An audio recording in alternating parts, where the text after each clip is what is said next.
Welcome to our deep dive. And we're going to be talking about bright light therapy and Parkinson's disease. Yeah.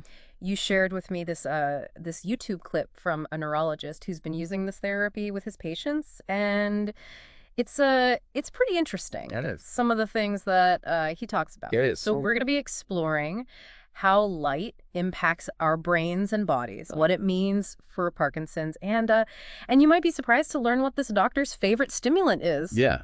It's not coffee. I know, right? Light. Yeah. That's fascinating to me. Yeah, so to understand this, let's start with something we all experience, the circadian system, Right. our internal clock that regulates our sleep-wake cycles. Right. And light is the timekeeper for that. Yeah. Yeah. And there's been some interesting research looking at dementia patients in care homes. Okay. And they found that even subtle adjustments to lighting setups, like increasing the brightness during the day, had positive effects on patients. So even when cognitive function is impaired, our brains are still responding to those light cues. They are, yeah. That's incredible. Yeah. The researchers even used Fitbits to track the residents' rest activity rhythms, Oh, wow. which gave them like hard data on how light was influencing these daily patterns. That's great. Pretty amazing. That is. But here's where it gets even more interesting. Okay. Light doesn't just regulate sleep. Right. It also triggers the release of dopamine in the brain. Yes. And that's where the connection to Parkinson's disease becomes really crucial. Can you remind us how dopamine fits into this picture? Sure. So dopamine is a neurotransmitter that plays a huge role in motor function, motivation, and reward. Right. And in Parkinson's disease, the brain cells that produce dopamine are gradually destroyed, Yeah. which leads to those classic symptoms, the tremors, the stiffness, and the difficulty with movement. So if light can boost dopamine levels, could that potentially help manage some of those Parkinson's symptoms? That's the big question the researchers are exploring. And it makes this neurologist's preference for light over caffeine as a stimulant even more intriguing. Okay, I got to hear more about that light as a stimulant. Yeah. But before we get into the neurologist's personal experience, let's delve a bit deeper into the science behind bright light therapy. Okay. How does it actually work? Well, it all starts with those specialized cells in our eyes called intrinsically photosensitive retinal ganglion cells, Oh, boy. or iPRGCs for short. Okay. These cells are sensitive to blue light, Okay. and when they detect it, they send signals to a part of the brain called the suprachiasmatic nucleus, or the SCN. The SCN being the master clock of our circadian rhythm. Exactly. Right.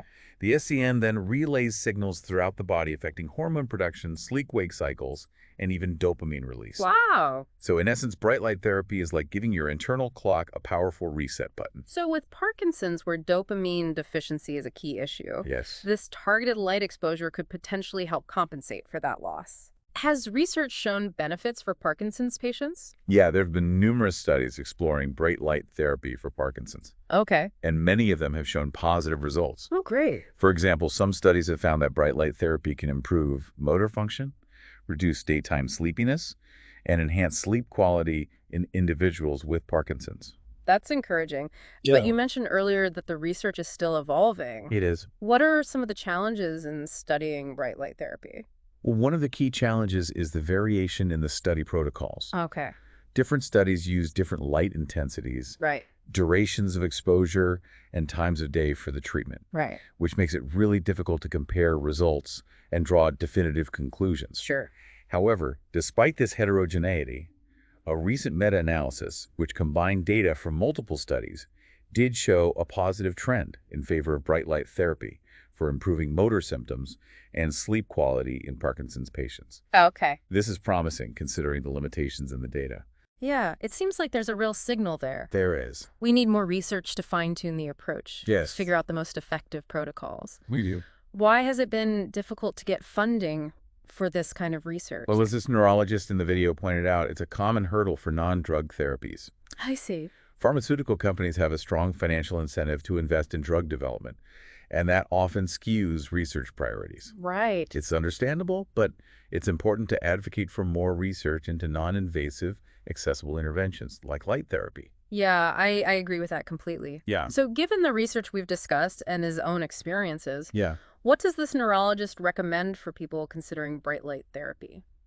He's a big proponent of a twice-daily bright light therapy regimen. Okay. particularly in the morning and evening. Okay. He encourages his patients to take walks outdoors or simply spend time in a well-lit environment during those times. Right. This approach aligns with the idea of reinforcing the natural light-dark cycle. It makes sense to start the day with that bright light exposure, Yeah. kickstart the circadian rhythm, and then use evening light to help wind things down for a good night's sleep. Yeah. But what about the actual effects? Yeah. Do patients notice a significant difference right away? Well, the neurologist was very candid about the fact that patients don't usually have a dramatic aha moment with bright light therapy. I see. Unlike medications like Adderall, which can have a very immediate and noticeable effect, Oh, okay. light therapy tends to work more subtly. So it's more like those lifestyle changes Yes. that have a cumulative effect over time. Right. You might not feel a burst of energy after every salad, Right. but consistently eating a healthy diet leads to overall well-being. That's a great analogy. And in the case of bright light therapy, those subtle effects can translate into real improvements in motor function and sleep quality, Yeah. which are significant for someone dealing with Parkinson's. They are. Speaking of sleep, the neurologist mentioned an interesting anecdote about using evening bright light therapy to address daytime dozing, which is a common issue for people with Parkinson's. Yeah. Can you tell us more about that? Yes. He's found that evening bright light therapy can significantly reduce daytime dozing in his patients. Wow. And he shared a compelling story about a patient who had been experiencing this issue. Okay. And when they started evening bright light therapy, the dozing subsided. But when they stopped the therapy, the insomnia returned. Oh, wow. This highlights how effective light therapy can be in regulating sleep patterns, even in the context of a neurological condition like Parkinson's.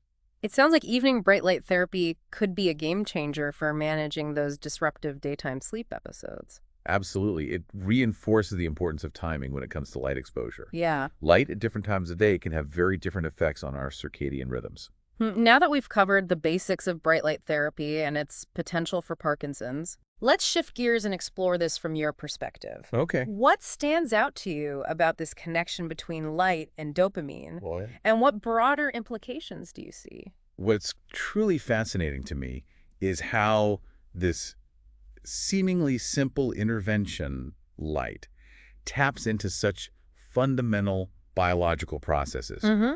We've evolved under the influence of natural light-dark cycles, Right. and our bodies are wired to respond to those cues. And in our modern world, we've disrupted those natural rhythms with artificial late night screen time and irregular sleep schedules. Exactly. We're essentially throwing our internal clocks out of whack. Yeah. And that can have a ripple effect on our mood, energy levels, metabolism, and even our risk for certain diseases. This raises an important question. If light can have such profound effects on those with Parkinson's, Yeah. could it also play a role in preventing or mitigating other neurological conditions? That's a compelling question that deserves further research. Yeah. There's growing evidence suggesting that disrupted circadian rhythms and chronic sleep deprivation are linked to an increased risk of developing neurodegenerative diseases like Alzheimer's and dementia. So optimizing our light exposure could potentially be a proactive step in protecting our brain health as we age. That's a possibility worth exploring. Yeah. And even beyond specific conditions, I think this connection between light and dopamine has implications for everyone. Uh-huh. If light can influence dopamine release, which plays a role in motivation and reward, Right. it suggests that our environment can have a direct impact on our mood and well-being. You've hit upon a crucial point. If we're constantly bombarding ourselves with artificial light at night, Yeah, suppressing melatonin production and disrupting our natural sleep-wake cycles, it's no wonder so many people struggle with low-energy mood swings and difficulty focusing. precisely. And the more we understand about how light interacts with our biology, the better equipped we are to make choices that support our overall health and cognitive function. This is truly fascinating stuff. It is. But we've covered a lot of ground already, so let's take a moment to let all this sink in, and then we'll come back to explore the practical side of things. Okay. How can we all be more mindful of our light exposure and harness its power to enhance our well-being? Stay tuned for more after a short break. Sounds good. Welcome back to our deep dive into the fascinating intersection of light therapy and Parkinson's disease. Before the break, we explored the science behind how light impacts dopamine production and the promising research on bright light therapy for managing Parkinson's symptoms. Yeah, and we touched upon the broader implications of light's influence on our circadian rhythms, mood, and even cognitive function. Exactly. Now let's shift gears and get practical. If you were to distill all of this information down to key takeaways, what would you say are the most important things for our listener to understand about bright light therapy? Well, first and foremost, I think it's crucial to understand that bright light therapy is not some fringe or alternative treatment. It's a scientifically validated intervention that's gaining increasing recognition for its potential in managing a variety of conditions, including Parkinson's disease. You're right, it's not just about anecdotal evidence. There's a growing body of research to support its efficacy. Precisely. And secondly, I think it's important to recognize that bright light therapy is more than just shining a bright light in your face. It's about strategically timing your light exposure to optimize your circadian rhythm and harness those natural biological processes we've been discussing. So it's about working with our bodies, not against them, by aligning our light exposure with our natural sleep-wake cycle. Exactly. And this brings us to another key takeaway. Consistency is key. Just like any lifestyle intervention, bright light therapy requires a commitment to regular practice to reap the full benefits. It's not a quick fix, but rather a long-term strategy for supporting overall health and well-being. Precisely. And finally, I think it's important to emphasize that bright light therapy is generally safe and well tolerated. Of course, as with any therapy, it's essential to consult with your healthcare provider to ensure it's appropriate for you and to discuss any potential risks or interactions with other treatments you may be receiving. That's a great point. It's always best to approach any new therapy with informed guidance from your doctor. So now that we have a clearer understanding of what bright light therapy is and how it works, let's talk about how someone might actually integrate it into their daily life. What are some practical tips for incorporating bright light therapy, especially for someone with Parkinson's disease? Well, based on the neurologist's recommendations and the research we've discussed, a good starting point would be to aim for at least 30 minutes of bright light exposure in the morning, preferably within the first hour of waking up. And how bright are we talking here? Is regular indoor lighting sufficient? No, for therapeutic purposes, you'll need a specialized light therapy lamp that emits at least 10,000 lux of light. Okay, so it's important to invest in a device specifically designed for light therapy.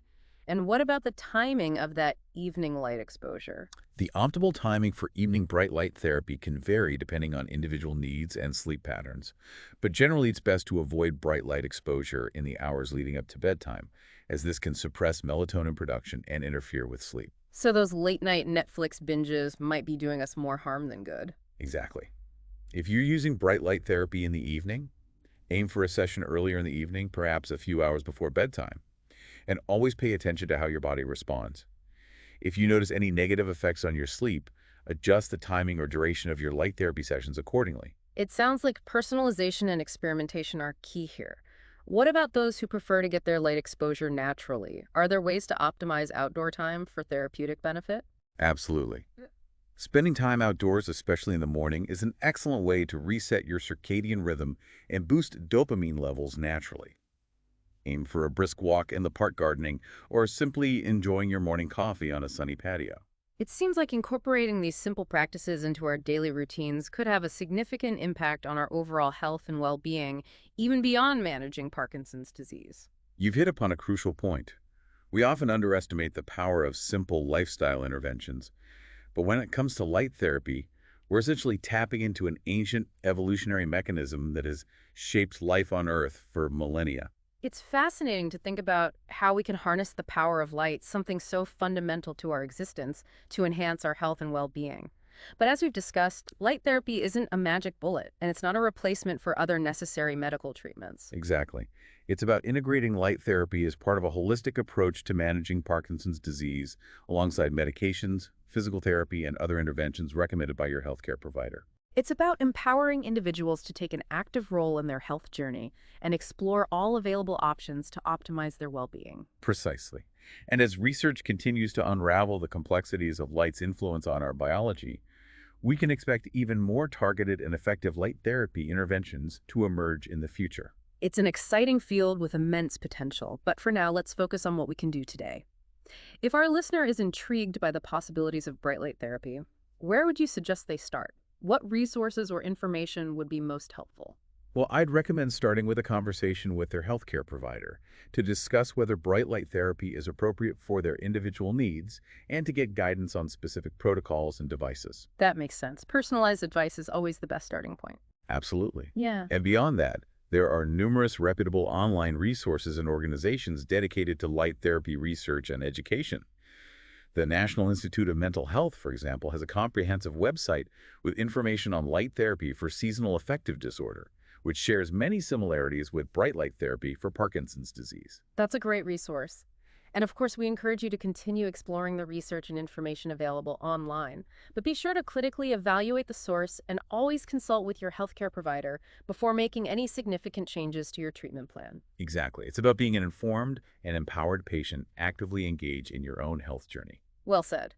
Now let's shift gears one last time and explore a slightly different facet of light therapy. We focused primarily on the potential benefits for managing Parkinson's symptoms, but you mentioned earlier that disrupted circadian rhythms are linked to a range of health issues.